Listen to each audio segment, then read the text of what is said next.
रामकृष्ण हरी. तुकाराम महाराज गाथा अभंग आणि भावार्थ. अभंग 243. देवाच्या म्हणूनी देवी अनादर, हे मोठे आश्चर्य वाटत असे.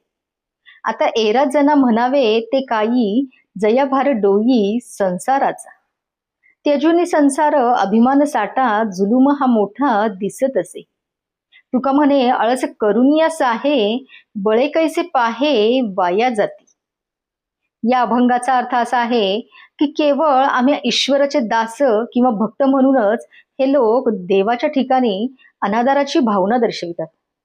याचे मला मोठे आश्चर्य वाटते. मग आता ज्यांच्या शिरावर संसाराचे खरोखरीच मोठे ओझे आहे, त्यांना इतर सामान्य लोकांना काय म्हणायचे? हे भक्त लोकही संसाराचा त्याग करून अभिमानाचा साठा वाढवित. हा मोठा जुलूमच म्हणावयास हवा. त्यावेळी तुकाराम महाराज म्हणतात, हे लोक आळसाच्या साह्यामुळे वाया जातात आणि त्यांचे आयुष्य व्यर्थच होते. पांडुरंग पांडुरंग.